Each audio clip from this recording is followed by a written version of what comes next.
Hi there, this is Eshu. I'm the abbot here at Zenwest Buddhist Society. This Living Zen-podcast is just one of the many resources we've created at Zenwest to make Zen practice and training more available and accessible to people all over the world. Instructional videos, printable resources, and much, much more are also available on our website at www.zenwest.ca. If you're a regular listener, I'd love to hear from you. So please drop me an email at office@zenwest.ca and let me know who you are, how you got started, and what brought you to Zen. Everything we make available in person and online at Zenwest is only possible because of the support of our members and associates, people like you. If the efforts of our community are making a difference in your life, I'd like to invite you to show your support and take part in making it happen by becoming an associate or member of the Zenwest Sangha. You can do this by clicking the Join Us tab on our website at www.zenwest.ca. Thank you for your support, and thanks for listening.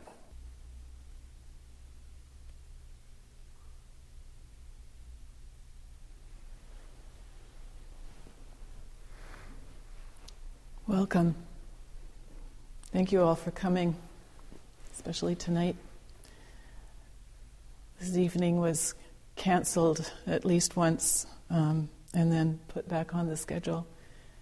And I'm really glad that we're here.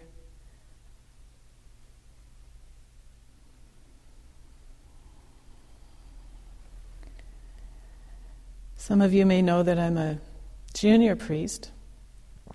And so as such, I don't teach, but I'm able to share my practice a bit with you. And I just wanted to share a bit about my day and maybe a bit about the process of giving a talk. For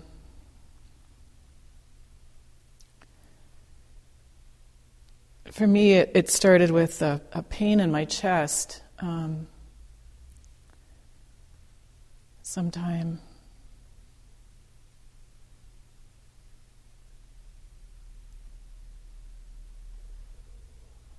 I think around the time that the Parliament was attacked, and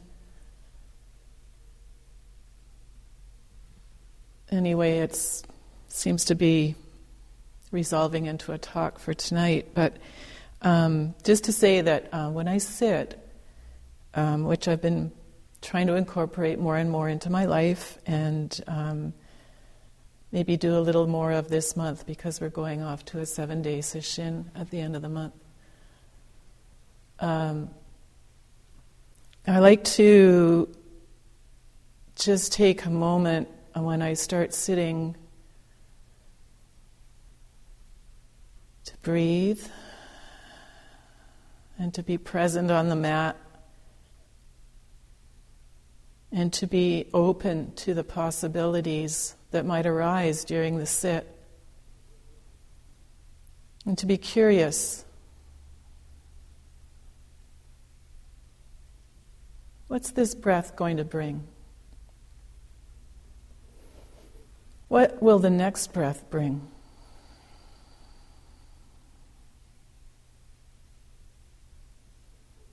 And usually I'm sitting in the morning on a residential street in my house, and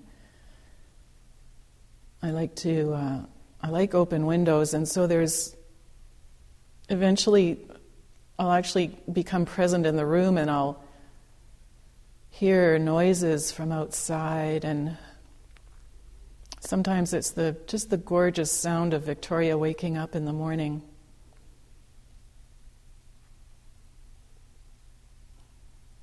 Mostly cars, I guess, but I love it. And I think that's sort of the process of maybe sharing for today, just sort of noticing and being curious. And so this huge sort of lump was coming up, this pain in my chest, has to do with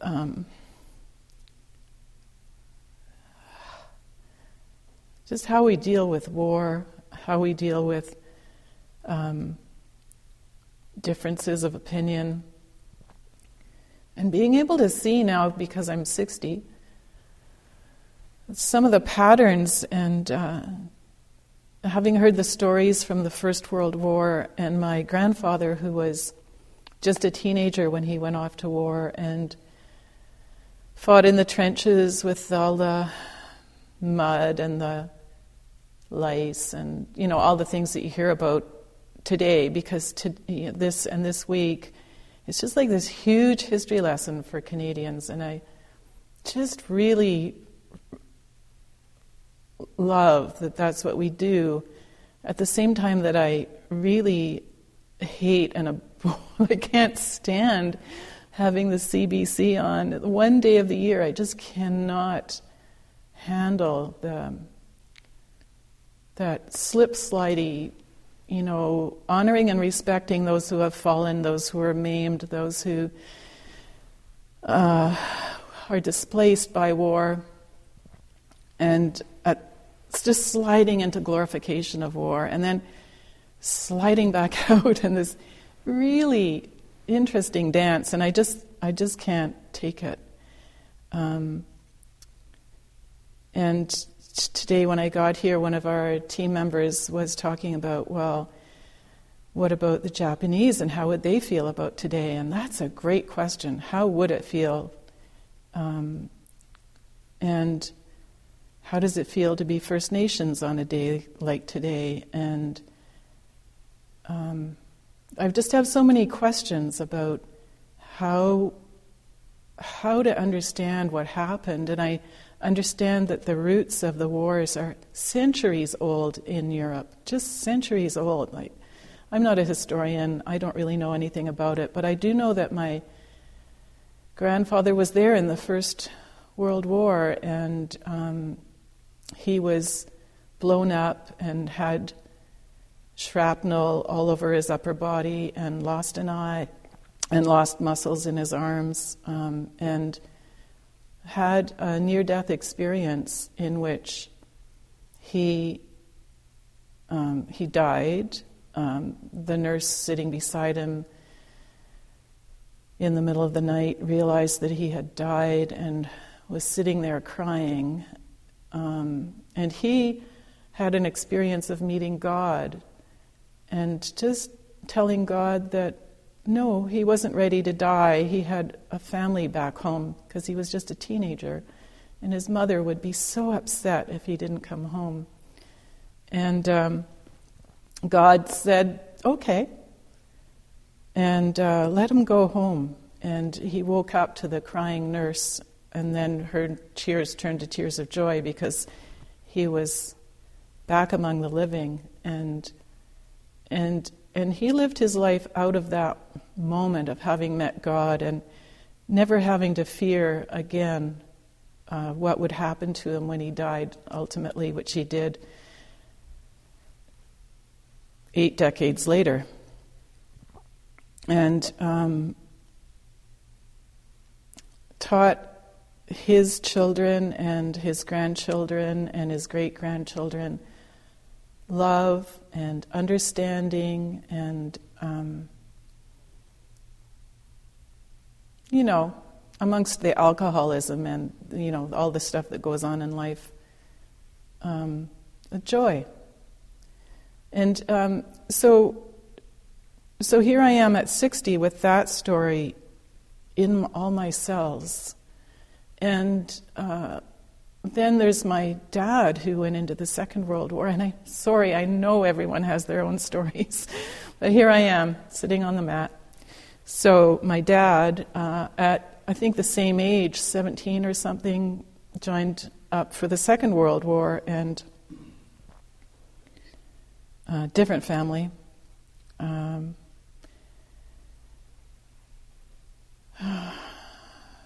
Ended up being, wanted to fly, ended up being a rear gunner on a bombing plane that flew 30 odd missions from England over to Germany. And so he was hanging off this kind of glass bubble at the back of the plane with this really large kind of machine gun thing and shooting at anyone that might shoot at the plane, and then dropping these bombs on cities that we then went to visit later as tourists. Just such a strange world. He came back from that war not having met God, having lost his faith, and having really severe psychological problems that didn't come to light at all, because those were the times. People didn't think in those terms. If you were struggling, you were a coward, and you just had to pull it all together and make your life work afterwards. And he responded by just shutting down, and I think being absent quite a bit in my childhood, and I feel that loss for me as a loss of self-esteem, of loss of his love, loss of feeling a part of his family, because he came back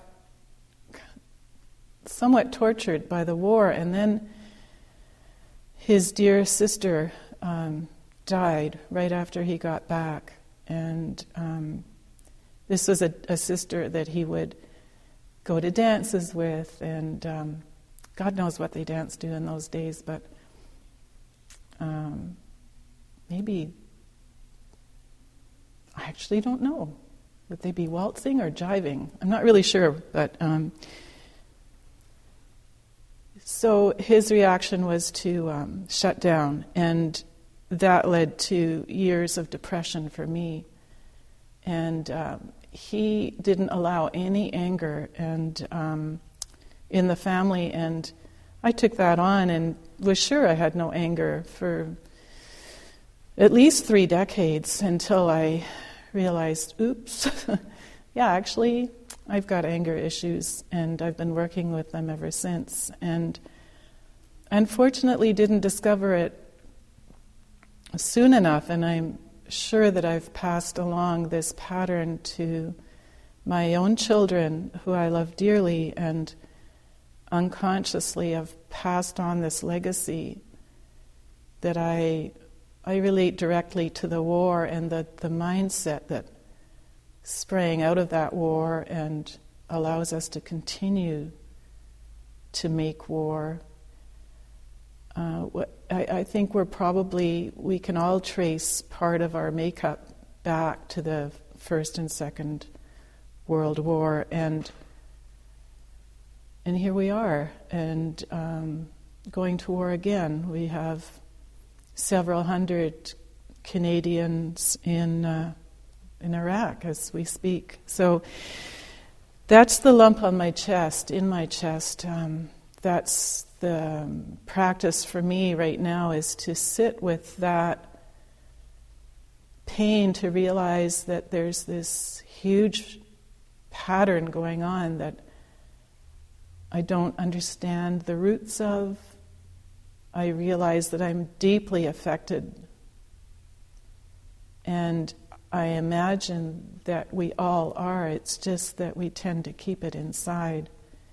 And so I'm sitting with that and being curious about it, and curious about the fine line between honoring and respecting and glorifying, and curious about our choices in our lives, and curious about what we teach our children.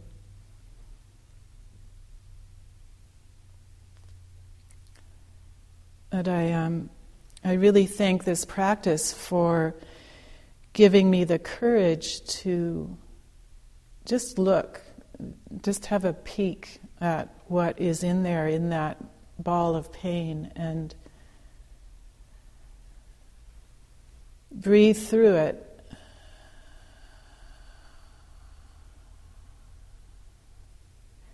and not be engulfed by it. But just keep breathing.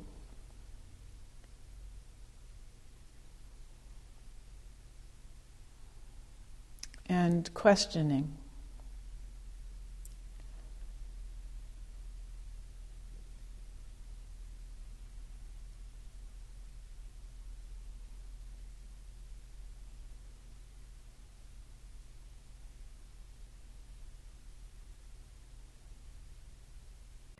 Thanks for listening to the Living Zen podcast.